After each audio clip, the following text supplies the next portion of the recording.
Assalamualaikum warahmatullahi wabarakatuh. Perkenalkan, saya Adepina, NPM 191FF03039. Saya dari kelas 2 FA1. Di sini saya akan menjelaskan atau menerangkan sedikit tentang prinsip dasar kerja obat bagian 3, yaitu mendesain molekul obat yang sesuai dengan targetnya.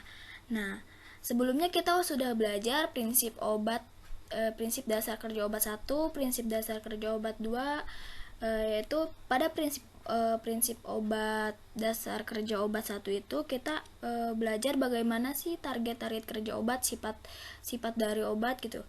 Yang pada prinsip obat yang kedua itu kita belajar sifat molekul obat dan karakteristik pada obat.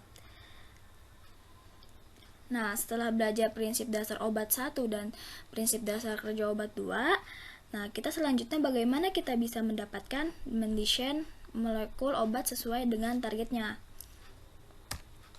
Di sini ada topik yang akan dibahas.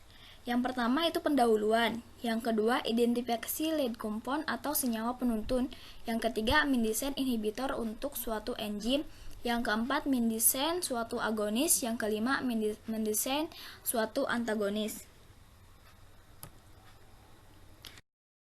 Nah, desain molekul obat dilakukan dengan pendekatan multipore method, di mana molekul obat didesain berdasarkan subunit atau biopore. Desain obat merupakan proses berulang. Nah, jadi kalau mendesain obat kita satu langkah gagal, maka tidak akan berhasil. Jadi, mendesain obat itu harus secara prosesnya itu berulang-ulang. Nah, di sini ada tahapan desain obat. Yang pertama, desain atau identifikasi lead compound atau senyawa penuntun. Nah, apa sih itu lead compound? Jadi lead compound atau senyawa penuntun itu adalah suatu senyawa yang sudah diketahui aktivitas tertentu. Nah, contohnya misal apakah si obat itu cocok sebagai obat atau tidak gitu. Apakah molekul itu cocok sebagai obat atau tidak. Yang kedua, sintesis dan uji aktivitas pendahuluan terhadap lead compound. Yang ketiga, optimasi farmakodinamik terhadap lead compound. Yang keempat, optimasi fase farmakokinetik dan farmasetik terhadap lead compound. Yang kelima, uji praklinis dan klinis terhadap analog lead compound yang telah dioptimasi. Nah, selanjutnya, bagaimana sih caranya kita bisa mengidentifikasi lead compound? Nah, lead compound mutlak harus ada dalam desain obat. Lead compound adalah prototip dalam desain obat di mana upaya optimasi difokuskan pada molekul tersebut. Biasanya merupakan molekul yang telah diketahui aktivitasnya, namun masih perlu optimasi untuk menjadikannya molekul obat tersebut. Identifikasi lead compound dapat dilakukan. Yang pertama,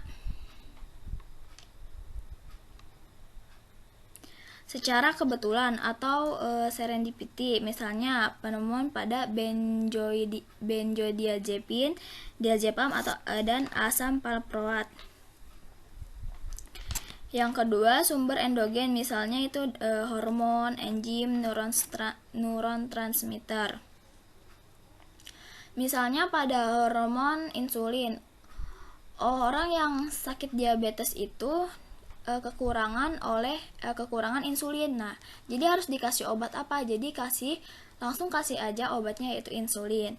Nah, misalnya pada neuron transmitter itu orang yang terkena Parkinson karena kekurangan neuron transmitter di dalam tubuhnya, itu ya langsung saja dikasih obat dopamin. Berarti dopamin ini bisa jadi lead compound-nya gitu.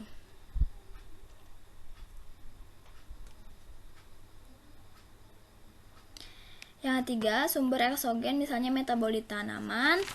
Yang keempat, desain obat rasional. Yang kelima, sintesis kombinatorial dan HTS. Yang keenam, genomics atau proteomics.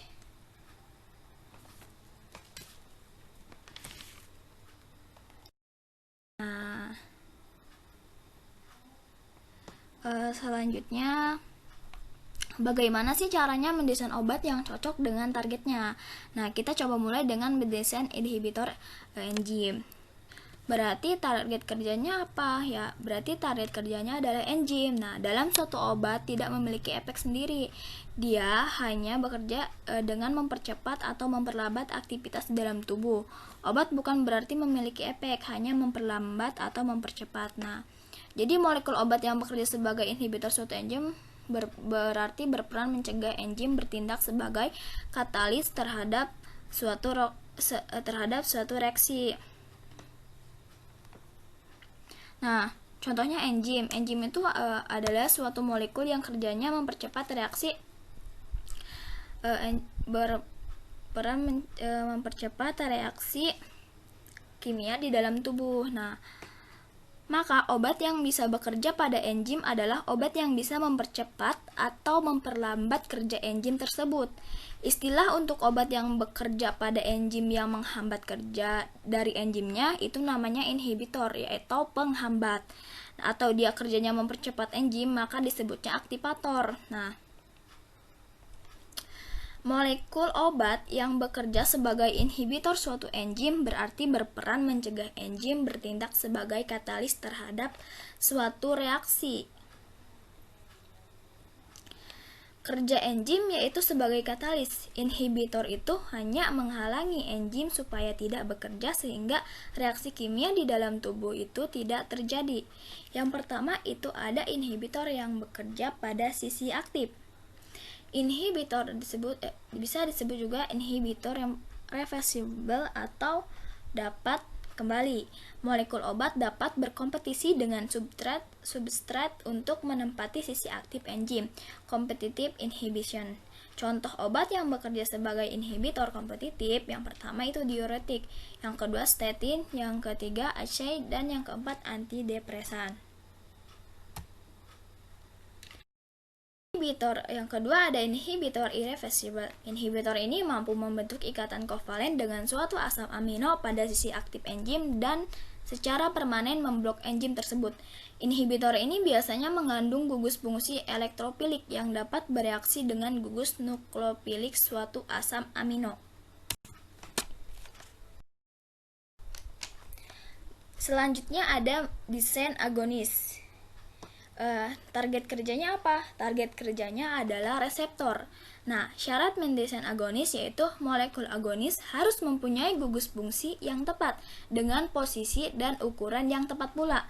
Senyawa dengan struktur yang berbeda namun memiliki gugus pengikatan yang sama terhadap suatu reseptor, maka potensi sebagai agonis.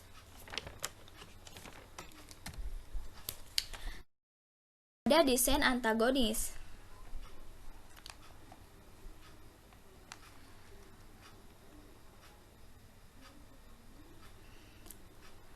Suatu antagonis akan bekerja dengan menghalangi berinteraksinya antagonis dengan reseptornya. Nah, yang pertama antagonis yang bekerja pada sisi aktif. Punya obat seperti struktur yang ini. Tetapi karena ini cukup panjang untuk perikatan reseptornya, reseptornya tidak perlu berubah bentuk, maka ini hanya jadi antagonis. Artinya dia hanya menghalangi tetapi dia tidak menyebabkan efek. Kenapa tidak menyebabkan efek? Karena ini tidak ada perubahan bentuk dari reseptornya. Nah, sehingga neurotransmitter alami tidak bisa berinteraksi dengan binding site. Itu ada antagonis yang bekerja di luar sisi aktif. Selanjutnya tahapan desain obat. Yang pertama identifikasi lead compound, senyawa penuntun. Yang kedua sintetis dan uji biologis terhadap lead compound. Yang ketiga optimasi farmakodinamik. Yang keempat optimasi farmakokinetik dan farmaseutika. Yang kelima uji klinis dan praklinis senyawa analog. Nah, sekian yang dapat saya sampaikan. Mohon maaf jika masih banyak kesalahan. Di sini ada sedikit pesan dan kesan dalam pembelajaran mata kuliah kimia medisinal. Nah, sebelumnya saya sangat berterima kasih kepada Ibu Purwaniati yang telah memberikan ilmunya. Dalam mata kuliah kimia medisinal ini saya cukup mengerti, meskipun dengan keadaan pandemi seperti ini, kuliah dilakukan dengan secara daring.